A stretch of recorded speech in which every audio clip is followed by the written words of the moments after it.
Welcome to Blood, Guts, and Booze. I'm Olivia. And I'm Kendrah, and this is a comedy podcast here to frighten you and make you question the world that we live in. So sit back with your favorite snacks and let's dive into this. Listener discretion is advised, as these podcasts are not for the faint of heart, nor are they PG. Welcome back, everybody. Episode 8. What? Did you guys Right. enjoy our first double episode? Yes. Here comes another. Yeah. Enjoy our second really long episode. I keep forgetting that people can't see me, and I do hand gestures, and I'm just like I make faces. All right. So right now, our faces are a mystery to all of our viewers who don't know us in person. I know, because even when I did that live, a little live feed video on Instagram a couple weeks ago, it was in the dark. I was on break at work and it was kind of shitty out. So it was really dark out for, 8:30. And I even put a filter on, so it just made my face even more hidden. But yeah, you'll see us probably soon. So, or you might not. Woo. All right. So today I'm going to go first. And my case is about the Honey Island Swamp Monster. Get out of my swamp. I had to. I had to. It's literally in capital letters on my case. All right. I had to. So the Honey Island Swamp is located between the East and West Pearl Rivers outside of New Orleans, Louisiana, along the border of Mississippi. Ooh. It is roughly 32.18 kilometers or 20 miles long, north and south, and 11.26 kilometers or 7 miles wide, east-west. I feel like we should just only say kilometers, and if you're American, figure it out. We got to figure out your stuff all the time and convert it. Well, see, I actually had to convert it because when I did my research, it was all in miles. So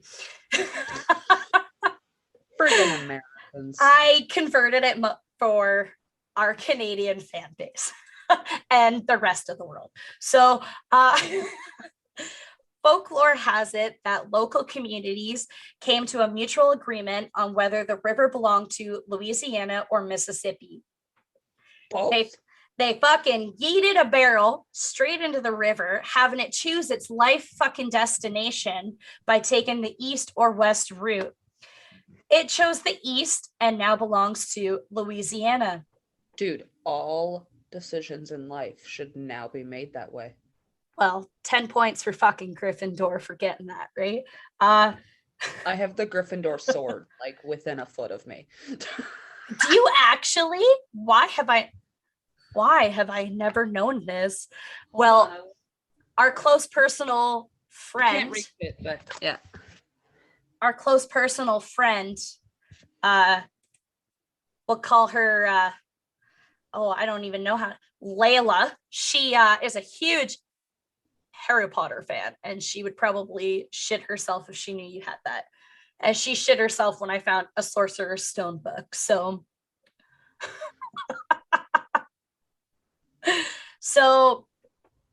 the swamp acquired its name from people seeing honeybees one single time near an aisle in the swamp.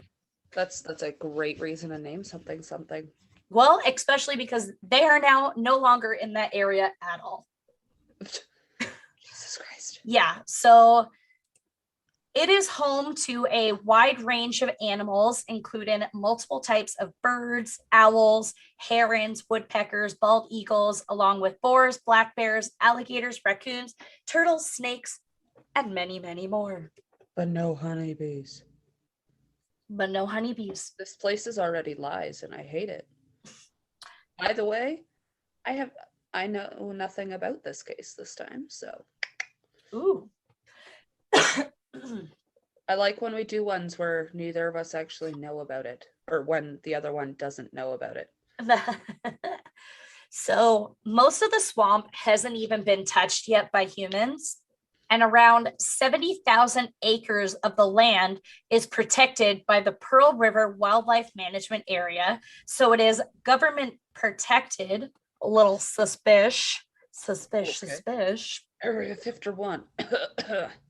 Aliens are real. So numerous eyewitness, mostly local fishermen or huntsmen, have claimed that there is a swamp monster that resides in the area.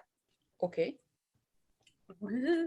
So, as I've mentioned, there are claims of a swamp monster in the area, but we're going to focus mostly on the first sighting of the Honey Island swamp monster. The good old beast made its first appearance in 1963 by two men, Harlan Ford and Billy Mills.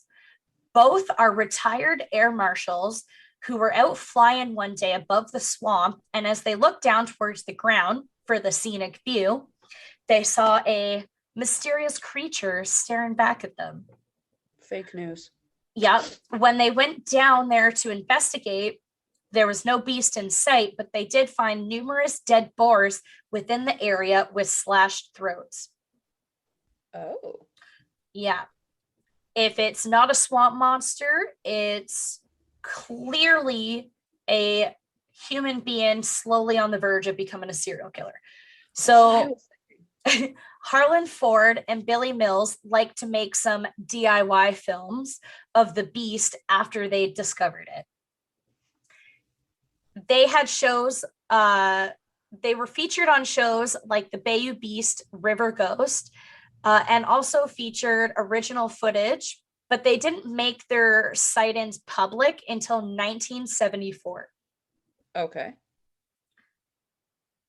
So none of their stuff was on the show or TV and newspapers until 1974. So, see, that sounds a little suspicious that they waited 10 years? Almost 9 years. Yeah. Yeah. Seems a little weird. So they were some of the first people to also cast footprints of this mysterious creature. The footprints look like they belong to a two-legged creature with 3 to 4 toe footprints. Okay. Yep. With almost web-like features, maybe for swimming, or as they compared it to, it looked like the footprint of a splice between a primate and a good old gator. Interesting. Yeah. So it's a gator gorilla. Yeah. Or a gatorilla, if you might. A gatorilla. Gatorilla. Sounds like a really shitty horror movie. Attack of the Gatorilla. I would watch that. I probably would too. It's like Sharknado and shit. So so as they eyeballed the description of the creature, it was to be roughly 400 pounds, 7 feet tall, with red, yellowy, amber-colored eyes, matted gray hair or fur, and smells as raunchy as fuck. That's a big boy. She thick boy. It has a flat back with rounded shoulders, no hair on the face, with an almost human description. Okay. Yeah. Very humanoid features on the face. Okay. Can you imagine just some Ed Gein just taking the face off? That's what the monster does so it doesn't look like the same person every time, so you don't know who it is. This literally sounds like a Scooby-Doo fucking episode. So, so Dana Hollyfield is Ford's granddaughter, and she made a documentary, a book, and also has a website about just dedicated to the legend of the Honey Island swamp monster. Money grab. They found fresh tracks and show her grandfather's footage of a Bigfoot, quote, quote, like creature walking in the distance. Mm-hmm. You can buy her books on her website and her Facebook page. What are they? What was that? What's her website? I believe it's the honeyislandswampmonster.com or .org. Alrighty. Yeah. You could literally type it into Google and it's like one of the first things that comes up. But as of right now, Dr. Paul Wagner, who is a world-renowned scientist, is the man who runs the tours of the area and has denied ever seeing such a fucking creature. Well, of course. Yeah. But I'm sure he gets asked about it for like every tour. Oh, it's probably part of the tour, right? Because it's part of the legends, right? And because he's a scientist, he's probably most likely a skeptic, right? Because scientists like to look for the most logical reasoning before they look for something paranormal like me, right? I don't know. I've watched Ancient Aliens, and a lot of them have degrees. True. But they also primarily study on specifically on that, right? Like there's different kinds of scientists. Yeah. The one is like a freaking engineer. I always wanted to become a cryptozoologist, but when I realized how much schooling it was and that I probably wouldn't be able to get into university. I've gotten into college, but I don't think I am good enough to get into university for the like 4 degrees I would need to become a cryptozoologist and like 15 years of school. What was that? Is that because you're stupid? Yeah, literally. We're best friends. I'm allowed to insult you. I know. So now that we have a bit of background on the discovery of the swamp monster, I'm going to discuss the legends that are within the area. Okay. So it is rumored that in the 20th century, a train carrying a traveling circus had crashed within the area, and a fuck ton of chimps decided to piss off and go into the swamp, and apparently got it on with some gators. Let's get it on. Which could be why the footprints look like a splice between primates and gators.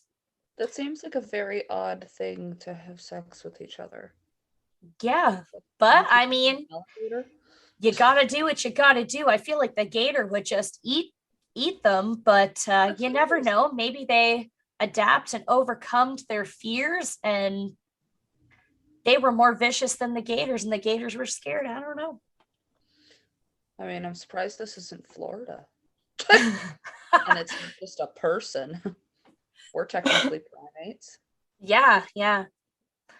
I mean, maybe that's what they mean by chimps. I don't know, people. I'm sure somewhere in somewhere someone's tried to have sex with an alligator.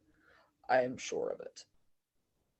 If anyone knows any stories of that, please email us at bloodgutsandbooze@gmail.com. And I will cover it.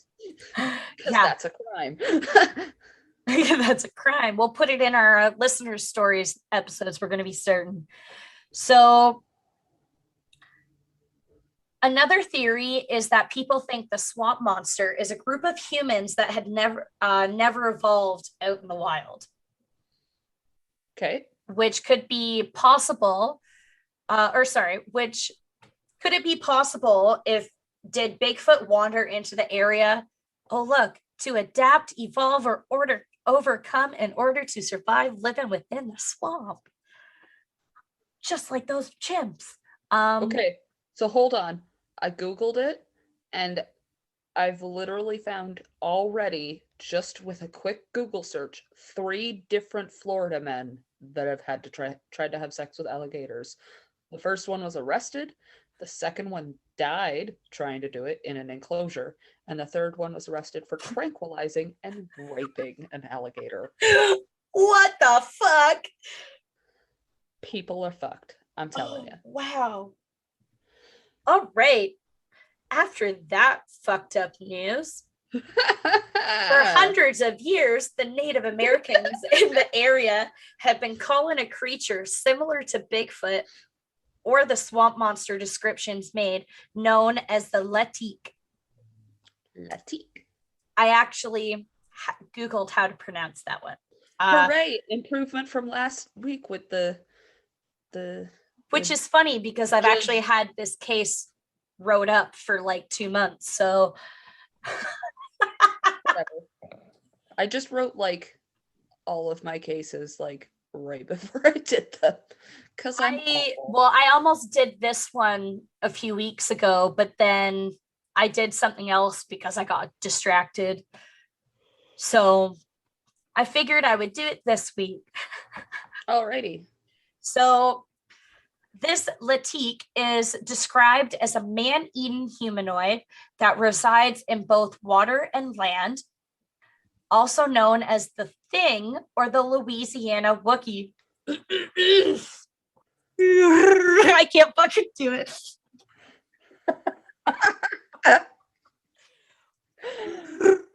I can't.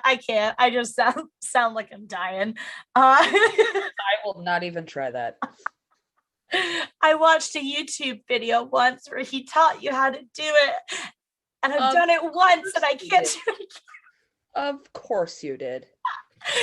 So the spirits of Native American Indians that have passed away are rumored to reside and roam around the swamp.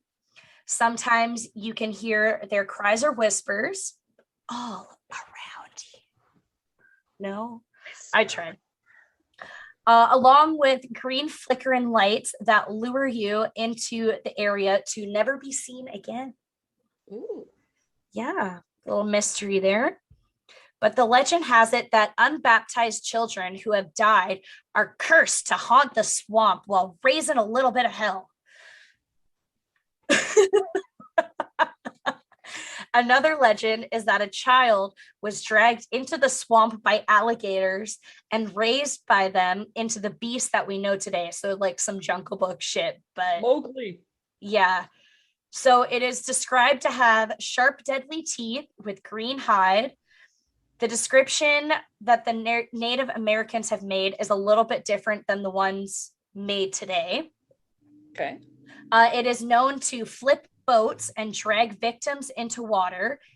And to top it off, in the early 1800s, there were pirates in the area, best known as Jean Lafitte, who helped General Andrew Jackson, who I talked about in our first episode, the Bell Witch. Hey, I remember that name.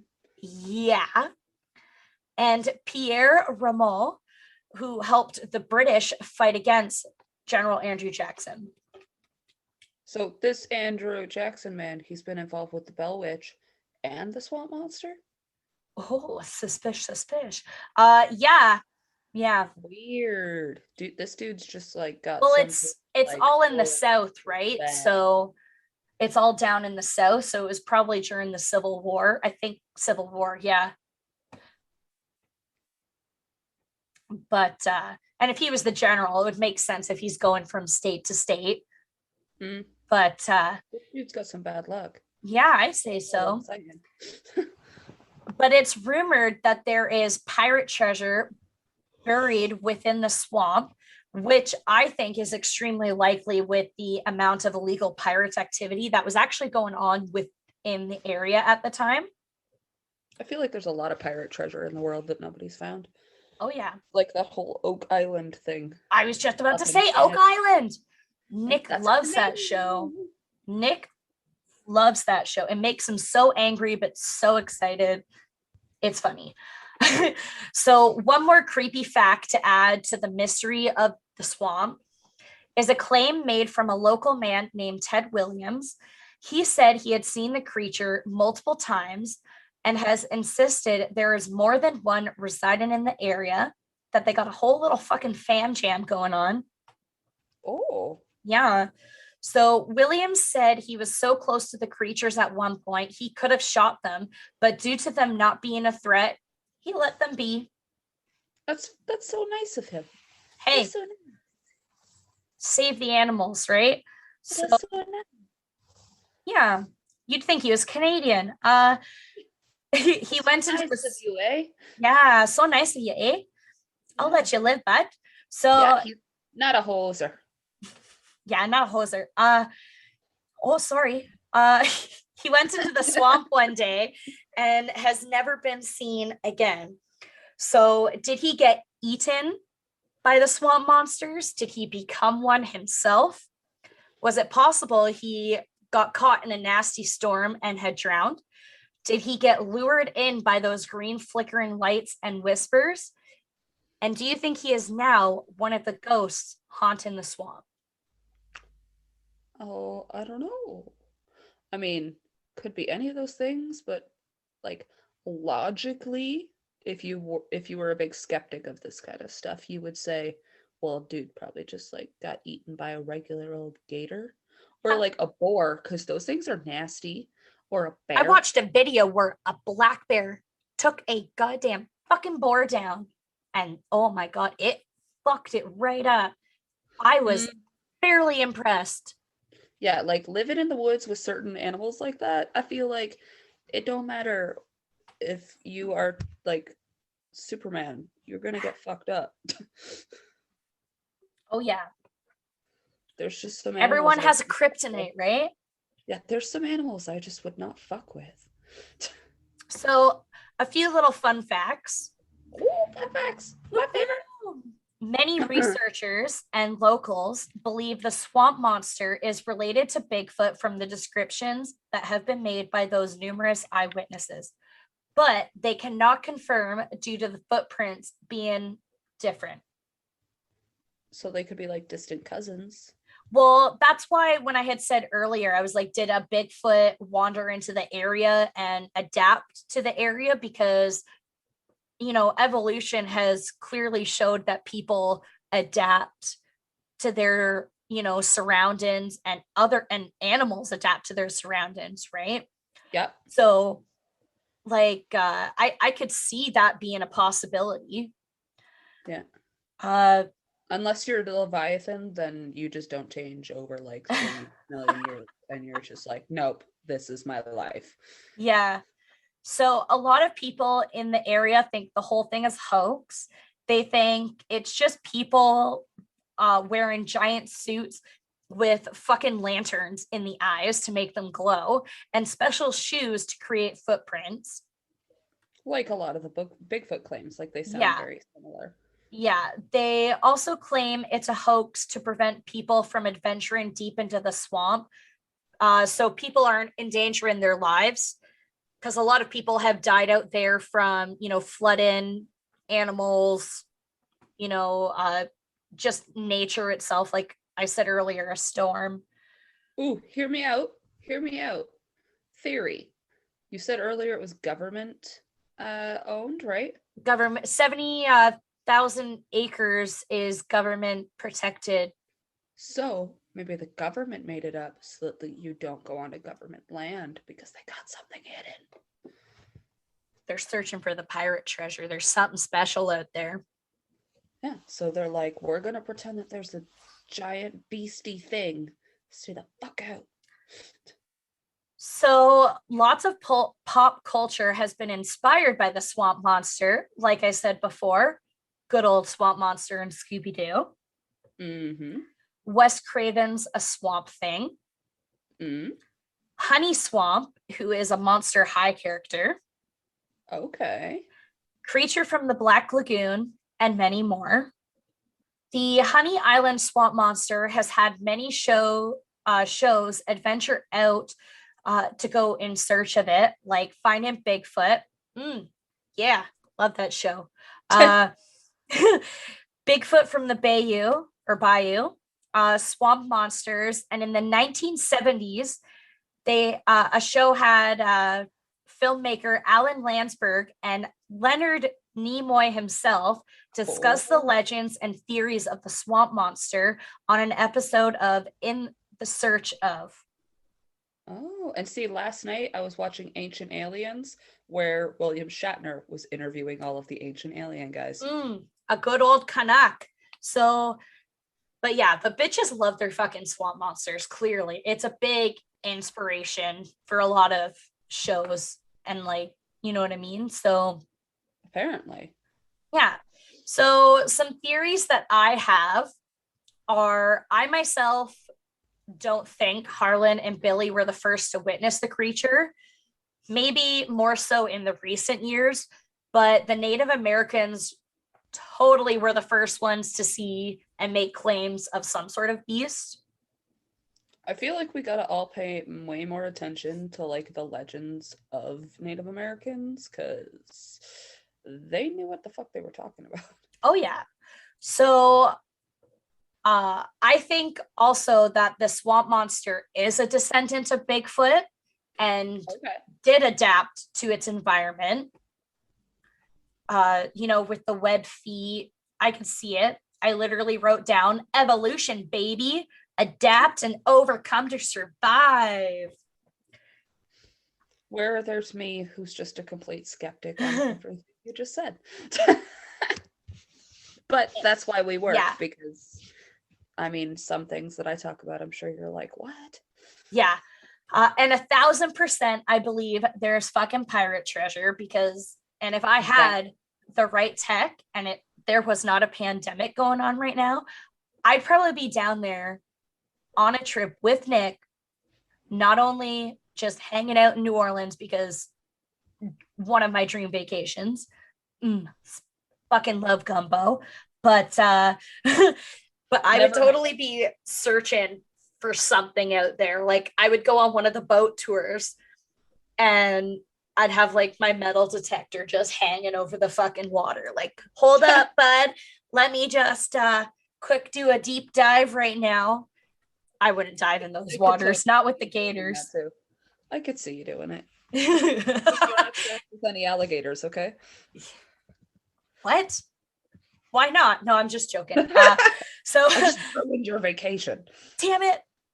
Those were our plans. No, so, but why have it why is there not more like Discovery or History shows on this monster yet? Like, I would love to see some more educational type shows where they do more search for not only just like either treasure, like an Oak Island thing, right? Mm-hmm. Like TM, pay us up if you want to use that history. But History Channel, even if they made like just a small mini series of them going out looking for the monster itself, I think that would be awesome. I would hop on that train so fast.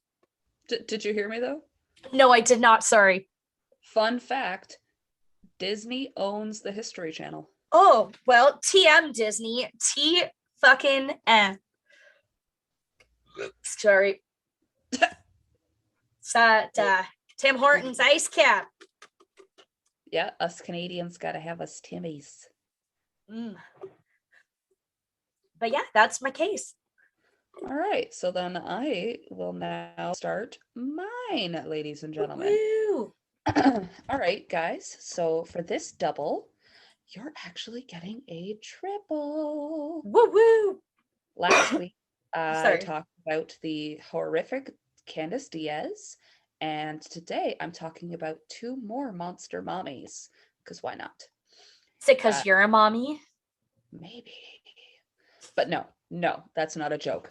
I'm just joking. I didn't mean it like that. I just meant because you're a mom, like that you're covering mom cases. No. No, you're not a mean mommy.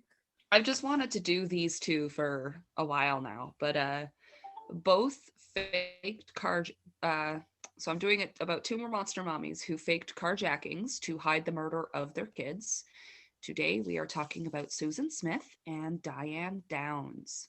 So let's start with Diane Downs since she was first. Elizabeth Diane Downs was born in Phoenix, Arizona in 1955. She has testified that at the age of 12, her father molested her. Ugh. She graduated high school, then met her husband, Steve Downs. After high school, she attended Pacific Coast Baptist Bible College. That's a mouthful. Oh, but she was expelled after a year for promiscuous behavior and returned home to her parents' house. Promiscuous girl. So she's already off to a shitty start. In 1973, Diane she married Steve Downs after running away from home.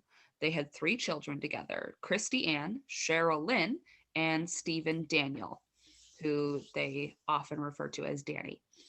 Danny, come play with us, Danny. Yeah. They divorced in 1980 after Steve thought that Danny was the result of an affair.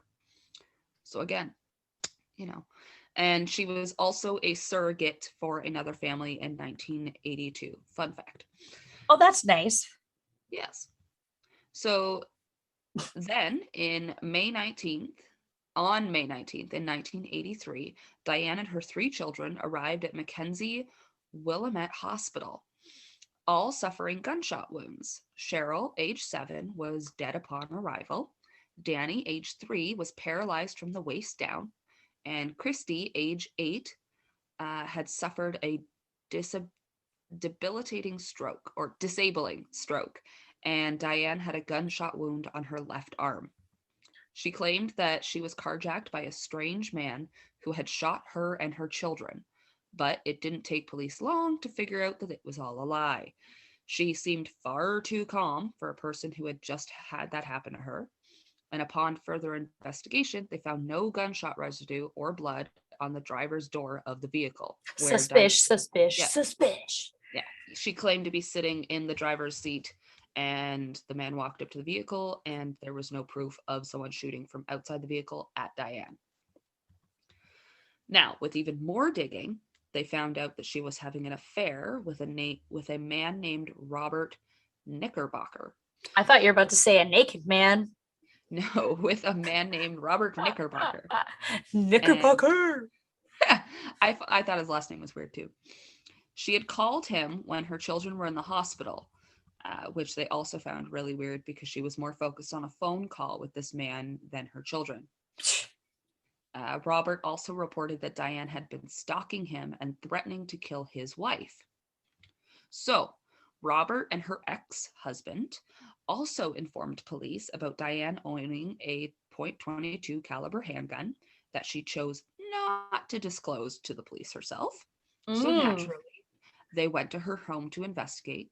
The gun was obviously missing, but they did what a shock. Yeah, but they did find unfired casings. Next, witnesses reported seeing Diane drive very slowly to the hospital when she claimed that she was speeding. So Diane Downs was arrested on February 28th, 1984, 9 months after she had shot her children. 1 count murder and 2 counts attempted murder. Oh, no. Yep. So the main argument in court was that Diane had done this to keep her affair with Robert because he did not want children. Always for the men. Mm-hmm. A lot of the trial was focused on her daughter Christy's testimony, though, who said that her mother had parked on the side of the road and then shot the children and herself. Like, your child is like reporting you. Hard to escape that. So she was sentenced to life in prison plus 50 years with eligibility for parole after 25 years. Not enough. Mm-hmm. Psychiatrists diagnosed her with narcissistic, histrionic, and antisocial personality disorders. Histrionic? I don't know what it is, but okay.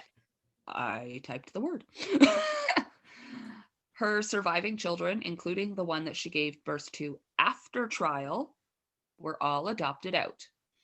So while she was in her trial, she actually got pregnant and had another baby because she just wanted another baby because she wasn't allowed her own children. Mm-hmm. I Googled what histrionic personality disorder is. Thank you. It says, is defined by American Psychiatric Association. So it's characterized by a pattern of excessive attention-seeking behaviors, usually begin in early childhood, including inappropriate seduction and excessive desire for approval. So that would explain all of her promiscuousness and stuff, like with the affair and the getting kicked out of Bible school for the behavior and stuff. Like she needed attention. That makes sense. Yeah. So all of our kids were adopted out. In 1988, Downs escaped prison for 10 days. She did it by scaling a wall. Spider-Man. Yeah. It is suspected that she was trying to see her 2 children that lived nearby. And right after that happened, the parents of the 2 children, who were actually the district attorney of the case that adopted them, but they actually moved to a different, they requested that Diane be moved further away just in case she escaped again. So she Yeah, get was the fuck out. yeah, so she was moved further away, and she received an additional 5 years. Not enough. So, fun fact, Anne Rule. Woo-hoo, fun facts. So Anne Rule, who is a very famous true crime writer, wrote a book called Small Sacrifices about Downs, and later Farrah Fawcett, Oh, you young folks might not know, played her in the movie called Small Sacrifices. So today, Downs still maintains her innocence and that she really was carjacked, and she's eligible for parole again this year. And she was recently interviewed about her prison and the effect that COVID has had on her and her worries for her children in the current pandemic. Now, I'm sorry, but if you shoot your kids, you don't get to suddenly be worried about them years later. And from what I've read, her children are happy despite everything that their monster of a mother put them through. So leave them alone. yeah, fuck her and her hat, bud. Yeah. So now we're one mommy down. Let's move on to the next, Susan Smith. So Get it? Because her last name was Down, and we're one mommy down. Sorry. I also find it kind of neat that I'm doing Diane Downs, which is DD, and Susan Smith, which is SS. I thought it was weird the whole time I was writing it. That it's like the double initials. I don't know what that's called, but yeah. So Susan Smith was born September 26, 1971. She also had a rough time growing up. Her father killed himself when she was 6, and Susan attempted suicide when she was 13. Her mother remarried, and her stepfather allegedly molested her as a teenager. One newspaper even claimed that the sexual relationships between her and her stepfather continued until 6 months before the murders took place. Yum.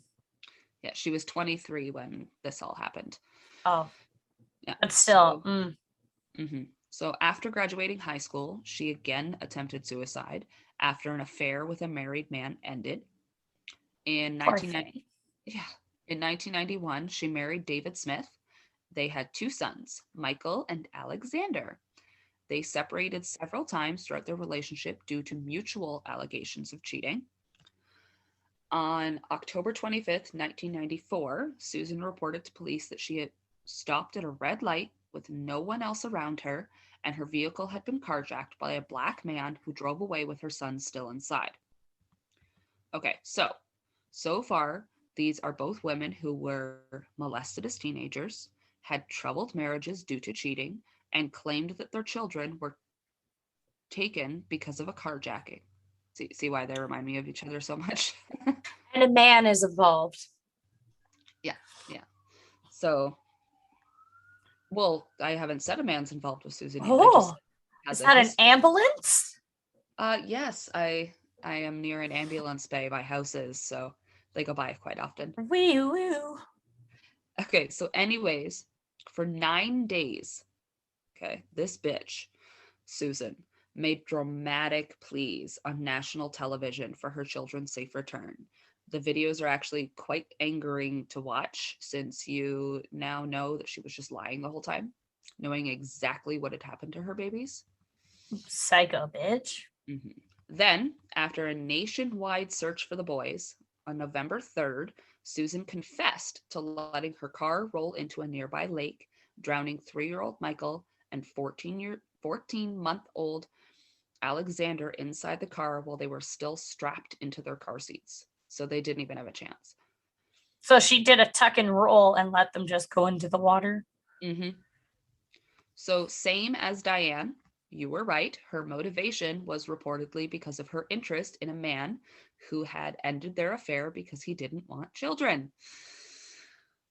Although Susan claims that she had zero motivation for the murders and was just not in the right state of mind that day.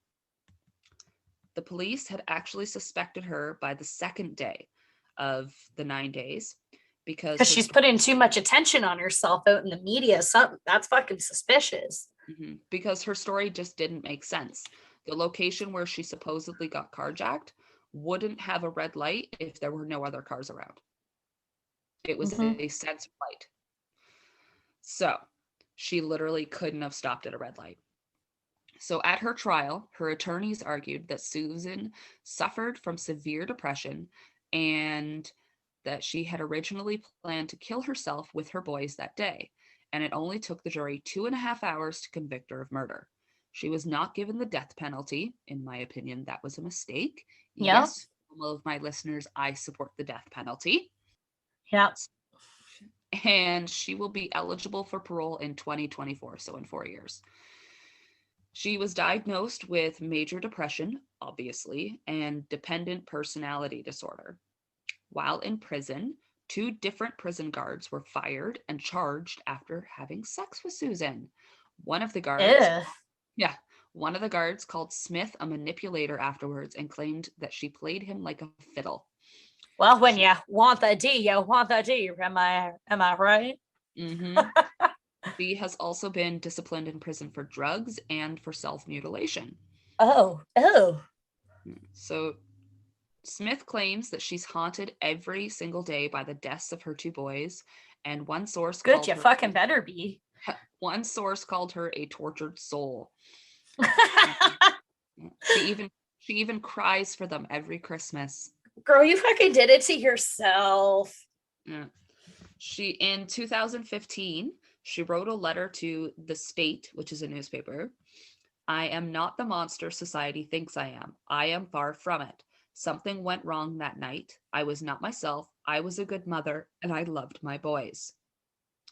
She is currently on her best behavior, hoping to be released in 2024. Ew, that's so ew, no, 3 years, fuck that. Yeah. Oh yeah, she's like really amping up the good behavior lately, just because she really thinks that she should be released. So released maybe into a psych ward. Right. So her ex-husband remarried and had 2 children with his new wife. Her name's Tiffany. Oh. In 2010, he was quoted saying, "There's always this nagging and gnawing heartache. It's there every day," about his sons and what happened. So well, I can imagine, like, you lost 100%. Children. Yeah. Unlike the one in the Candace Diaz story, he 100% does not forgive her. So what do you think? Were these women just mentally ill from the abuse that they received at a young age? Or were they cold-blooded killers who murdered their children so that they could just be with a man? Both. Yeah. I definitely think there's something. I mean, they've been diagnosed. There is underlying issues, but I mean, that still doesn't give you the right to go and kill your child because, heaven forbid, a guy in your life doesn't want children. It's either he wants all of you or none of you. Yeah. Yeah. Your kids should come first before a man, always. Yeah, that's not a reason to kill, is for that. I've never understood it. He doesn't want kids. Okay, then find someone who wants kids. Yeah. You know. Especially because, like, you already have them. You can't decide now that you just don't want kids. Well, I mean, I know some people do, and like they'll put their kids up for adoption or give them to a family member and then they piss off. But I mean, that would have been better than fucking killing them. Those are valid options, or give them to the fathers of the children. Yeah, exactly. Be like, you know what? They're your problem now, and then you can leave and you don't have to worry about them.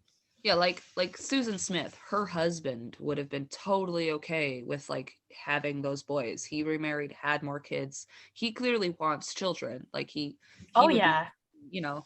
And I couldn't really find anything when I was like initially looking about the Diane Downs about like the father of their kids and like kind of what he was afterwards. It was just very much about like him before and stuff, but not kind of after, just like her kids have like, so like the one daughter that was born through surrogacy, like during the trial, she's gone on to like write a book and like talk about it a whole bunch and stuff. But like she didn't actually really know her mother.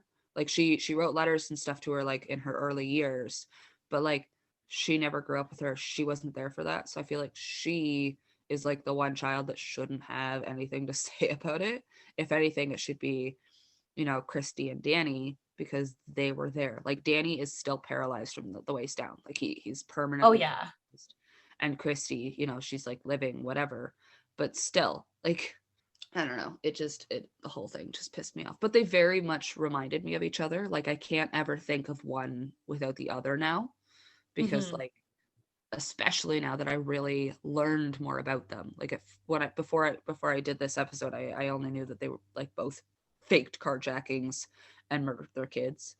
And then, you know, now that I'm learning more about them too, you know, they both did it for a man because he didn't want kids, and they were having an affair. Men are not everything. Yeah, and they were both, you know, molested as teenagers. The similarities between the cases are like they're very. Mm-hmm. Yeah, so it felt like I couldn't do just one of them without doing the other. It felt like I had to do both. So that's why you guys get a triple. Woo Because woo. I had to do a double because I feel like I just would not be, you know, happy splitting this. Well, especially because, like we said, the cases are so similar that they almost intertwine without intertwining. Like, Mm-hmm. you know, yes, the mothers acted a little bit different, but their history was similar. Their family life was similar. You Mm-hmm. know, like relationships. You know, It makes I me get why you did both. I get why you did both. it It's still sick, like for a mother to do that, but Oh, I agree. It makes me wonder though if Susan Smith somehow heard about what Diane Downs did and was like, carjacking? That sounds like a great way to pretend to kill my maybe child. how many years? Like, what was the time difference between like a couple years or? Hold on, I'd have to go back to my paper. So Diane Downs did her murders in 83 and Susan Smith was in 94, so about 11 years. Yeah, So so she there could is a have gap. she could have taken some sort of inspiration from it. You know, Well, as just like an like you idea. pointed out in episode 2, like the Columbine, like a lot of people take inspiration from things, right? So Mhm. you never know with it being that big of a time difference, you know, I can see it. Yeah, I could see it too. So, anyways, that was our first, or sorry, our second double episode, but our first triple. And I hope that you guys enjoyed our topics. Again, if you have suggestions, you know, email us, send us a message on our Facebook profile, our Facebook page, on Instagram, Instagram, Twitter. or, Oh you yeah. know, you've got lots of options, you know, don't be afraid. Even if you think that it's something that, you know, we don't want to cover or that might be overdone or whatever. We are trying to kind of stick out of the big cases. Like for me, I'd say the big three, like Dahmer, Gacy, Bundy. You know, those are the ones that I feel like everyone's kind of sick of hearing Especially about. in like North America Yes. area. Yeah, I feel like they're just kind of the cases that everyone's tired of hearing. But I want to do more of the cases that no one's tired of hearing about or that no one's heard about. You know, like the Candace Diaz, until our friend Candace told me to look it up, I had never heard of it. So I was, you know, really, really interested. And, you know, I'm sure that there's plenty of ghost stories out there that Olivia's never heard of, or, you Well, know, I'm alien actually going encounter. to be starting to dip my toes more across the pond because we're starting to get more listeners. We got more listeners overseas now, so I was going to do more cases over there, so I can learn, like we can learn more about, you know, cryptids, hauntings, any paranormal experience out there. And serial killers. Well, and yeah, but murderers I meant like with me like dipping my Yeah. toes over there, right? But yeah, so a few of those are going to be coming up in the next few weeks. They'll be excited. I've got a few foreign things to do soon too. Woo woo. Because we're not touching Canadian yet, and you guys are sick of Americans, so we're gonna try and do something a little different. Sick of America. Oh, funny. All right, guys. We will see you next week. Yes. Happy listening. Bye-bye. Toodaloo. Bye.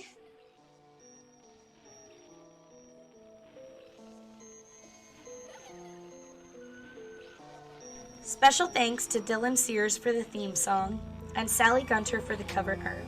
Support us on Patreon and like, share, rate, and subscribe to us on all of our social media pages and your podcast streaming service. Do you have any personal stories or suggestions for the show? Email us at bloodgutsandbooze@gmail.com.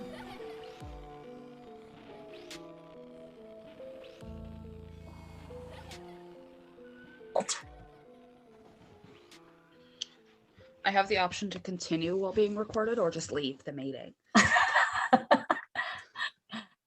All right. You good? Yeah, now it's recording. All right. Give me 1 second. Yeah, I got my case up. Okay. You can go first this time. I figure we'll go back and forth and then we'll make it so that people can't always know who to skip. Rotation, pivot. That should be the blooper after. Oh, I definitely will.